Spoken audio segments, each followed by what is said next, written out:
ചെയ്തില്ല, അതുകൊണ്ട് ജോലി തന്നെ നഷ്ടപ്പെട്ടു. യു കെയിലാണ് ഇത് സംഭവിച്ചത്.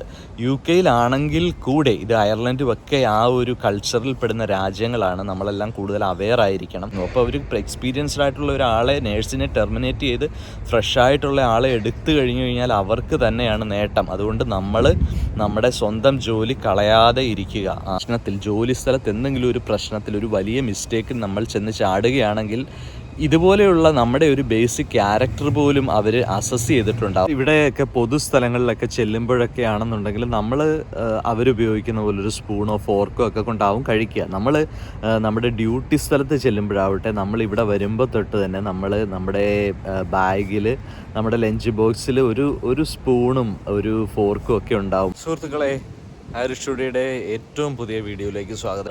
സോഷ്യൽ മീഡിയയിലൊക്കെ വൈറലായിക്കൊണ്ടിരിക്കുന്ന ഒരു വീഡിയോ നമ്മൾ കാണുന്നുണ്ട്.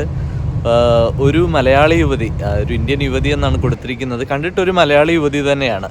ട്രെയിനിലിരുന്നു കൊണ്ട് ബിരിയാണി കഴിക്കുകയാണ്. നമുക്കറിയാം, യൂറോപ്പിലല്ല, അമേരിക്കയിലല്ല, എവിടെ ചെന്ന് കഴിഞ്ഞാലും മലയാളികൾക്ക് കൈകൊണ്ട് വാരി കഴിക്കുന്നത് പോലുള്ള ഒരു സുഖം, ഒരു സംതൃപ്തി വേറെയില്ല. നമ്മൾ ഈ കൈകൊണ്ട് കഴിക്കുമ്പോൾ തന്നെ ഇത് ശരിക്കും സയൻറ്റിഫിക്കലി ഏറ്റവും നല്ലത് ആണെന്നാണ് പറയുന്നത്. ഭക്ഷണം കൂടുതൽ സംതൃപ്തിയോടെ കഴിക്കാൻ ഏറ്റവും നല്ല മാർഗം കൈകൊണ്ട് കഴിക്കുന്നത് തന്നെയാണ്. പക്ഷേ നമ്മൾ മറ്റ് സ്ഥലങ്ങളിൽ ചെല്ലുമ്പോൾ മറ്റുള്ളവരുടെ രീതിക്കനുസരിച്ച് നമ്മൾ നമ്മുടെ ഇഷ്ടങ്ങളെ കുറച്ച് പരിമിതപ്പെടുത്തുക തന്നെ വേണം. ഒരുപക്ഷെ ആ മലയാളി യുവതി ഇംഗ്ലീഷുകാരാൽ ഏറ്റവും അധികം വിമർശിക്കപ്പെട്ടതിന് കാരണം മെയിനായിട്ടും ഇതായിരിക്കും. ഭക്ഷണം കൈകൊണ്ട് എല്ലാവരുടെയും, വളരെ തിരക്കുള്ള ഒരു ട്രെയിനിലിരുന്ന് ഭക്ഷണം കൈകൊണ്ട് വാരി കഴിക്കുക മാത്രമല്ല, വളരെ ഉച്ചത്തിൽ ഫോണിൽ സംസാരിച്ചുകൊണ്ട് ആണ് അത് ചെയ്തതും. പ്രത്യേകിച്ച് ഇവിടെയൊക്കെ നമ്മളൊരു ട്രെയിനിൽ കയറിയാൽ, ബസ്സിൽ കയറിയാലൊക്കെ ഭയങ്കര ഒരു സൈലൻ്റ് ആയിരിക്കും. ആ ഒരു സൈലൻസ് കീപ്പ് ചെയ്യണമെന്നുള്ളൊരു മര്യാദ പോലും ആ യുവതി കാണിച്ചില്ല എന്നുള്ളതൊക്കെയാണ് ഈ വീഡിയോ വൈറലാവാനും ആരോപണങ്ങൾ ഇത്രയും ഉയരാനും ആ യുവതി എയറിലാവാനും ഒക്കെ കാരണം. നമുക്കും ഇവിടെ കണ്ടില്ലേ, ട്രെയിനിലൊക്കെ നല്ല ഫെസിലിറ്റീസ് ആണുള്ളത്. നല്ലൊരു ടേബിളുണ്ട്. ഇവിടെ ഇരുന്ന് നല്ല കൈകൊണ്ട് നല്ല വിശാലമായിട്ടൊരു ഊണും ബിരിയാണിയും വേണമെങ്കിൽ ഒരു പൊതിച്ചോറൊക്കെ ഇട്ട് കഴിക്കാനുള്ള ഒരു സൗകര്യം തന്നെ ഉണ്ട്.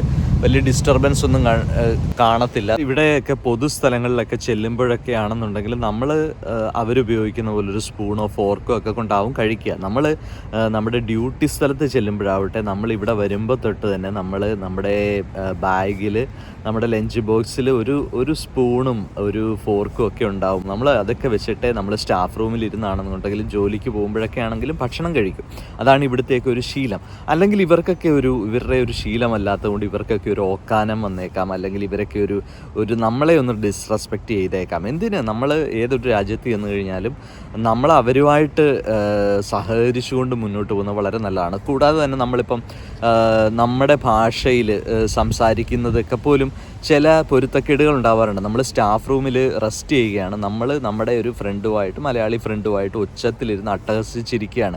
ഇതൊക്കെ സ്വാഭാവികമായിട്ട് നാച്ചുറലായിട്ട് നമ്മളെല്ലാം ചെയ്യുന്ന കാര്യമാണ്. പക്ഷേ ഇവരൊക്കെ വരുമ്പോൾ നമ്മൾ ഈ ചിരിക്കുന്നതിൻ്റെ ഇടയ്ക്ക് ഒരു 5 മിനിറ്റ് ഇടവിട്ടെങ്കിൽ അവരെ മൈൻഡ് ചെയ്യുക, അല്ലെങ്കിൽ അവരുടെ ലാംഗ്വേജിൽ ഞങ്ങളിങ്ങനെ കുറേ തമാശ പറയുകയാണ് കേട്ടോ. അപ്പോൾ ഇങ്ങനെയൊക്കെ ഒന്ന് പറയുമ്പം അവരെയും കൂടെ നമ്മൾ ഉൾക്കൊള്ളിക്കുകയാണ് നമ്മുടെ കമ്മ്യൂണിക്കേഷനിൽ. അങ്ങനെ വരുമ്പോൾ നമ്മുടെ ആ ഒരു വർക്ക് സ്ഥലത്തെ തന്നെ ഒരു കമ്മ്യൂണിക്കേഷനും ആ ഒരു സ്നേഹബന്ധങ്ങളും ഒക്കെ കൂടുകയാണ്. നേരെ മറിച്ച് നമ്മൾ ഇവരെ നോക്കി, അല്ലെങ്കിൽ നമ്മൾ നേരെ മലയാളം പറഞ്ഞ് അട്ടഹസിച്ചിരിക്കുമ്പോഴൊക്കെ ഇവർ ഒരു പക്ഷേ ഫീൽ ചെയ്തേക്കാം, പേഷ്യൻറ്റിന് നമ്മൾ കെയർ കൊടുക്കുമ്പോഴാവട്ടെ, നമ്മൾ 2 മലയാളികളാണെന്നുണ്ടെന്നുണ്ടെങ്കിൽ അവർ പക്ഷേ ആ ബെഡ് റിഡനായിട്ട് കിടക്കുന്ന പേഷ്യൻറ്റിന് ചിലപ്പോൾ ഫീൽ ചെയ്തേക്കാം അവരെ കളിയാക്കുകയാണ്. അപ്പോൾ ഈ ഒരു അവെയർനെസ് മലയാളികൾക്ക്, നമ്മൾ ഇൻ കേസൊക്കെ നമുക്ക് മലയാളമൊക്കെ ഒന്ന് പറഞ്ഞാൽ പോലും നമ്മൾ പെട്ടെന്ന് അവരെ കൊണ്ട്, പേഷ്യൻ്റാണെങ്കിൽ പേഷ്യൻറ്റിനെയും കൂടെ ഉൾക്കൊള്ളിച്ച് അവരോടൊന്ന് സംസാരിച്ച്, ഞങ്ങൾ കുറച്ച് നാളായി കണ്ടിട്ട് കേട്ടോ, നാട്ടിലെ വിശേഷങ്ങളൊന്ന് പറയുകയാണ് കേട്ടോ ചെറുതായിട്ട്, ഹോപ്പ് യു ഡോണ്ട് മൈൻഡ്,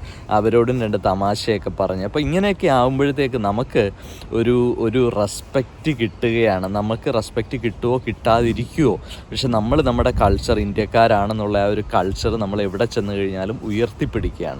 അപ്പോൾ ചില മറ്റ് രാജ്യക്കാരൊക്കെ, ചില പ്രത്യേകിച്ച് ഫിലിപ്പീൻസുകാരൊക്കെ, അവരൊന്നും അങ്ങനെ പിന്നെ അവരുടെ ലാംഗ്വേജ് തന്നെ കൂടുതൽ യൂസ് ചെയ്തിരുന്ന് ചിരിക്കാൻ, എന്താ അവർക്കാകാം നമുക്കാവത്തില്ല എന്നുള്ളൊരു കോമ്പറ്റീഷനോ അങ്ങനെയുള്ള കാര്യങ്ങളോ ഒക്കെ ചെയ്യുന്നതിനേക്കാൾ പകരം നമ്മൾക്ക് ഇങ്ങനൊരു അവെയർനെസ്, നമ്മുടെ നമ്മൾ മറ്റുള്ളവരുമായിട്ട് സഹകരിച്ചു പോവുക എന്നുള്ള ഒരു ഫീലിംഗ് ഉണ്ടായി കഴിഞ്ഞാൽ തന്നെ അതൊരു വലിയ കാര്യമാണ്.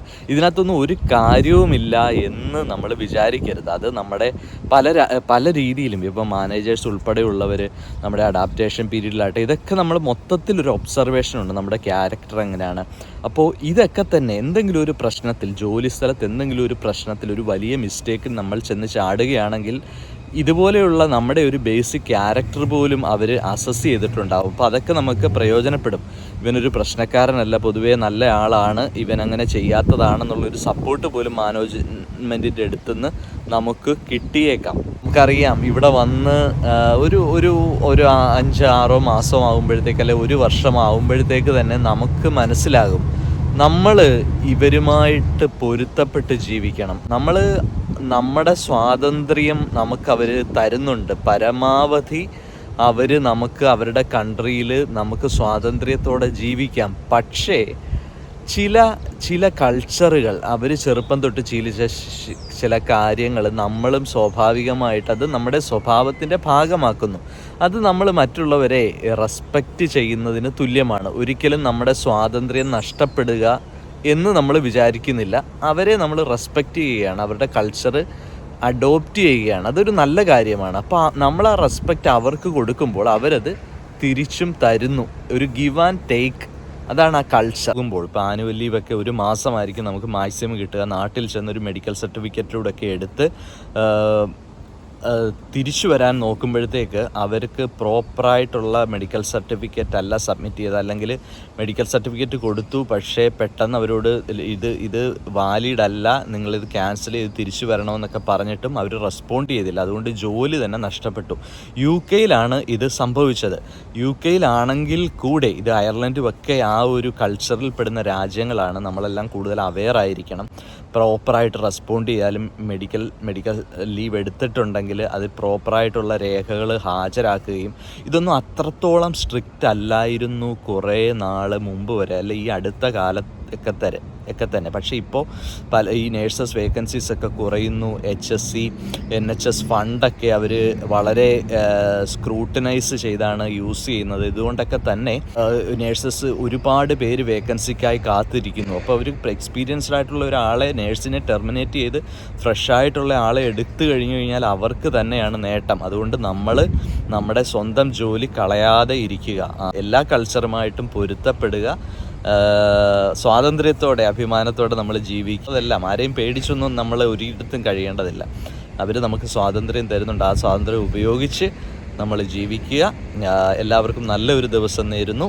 Thanks very much for watching. See you in next video. By.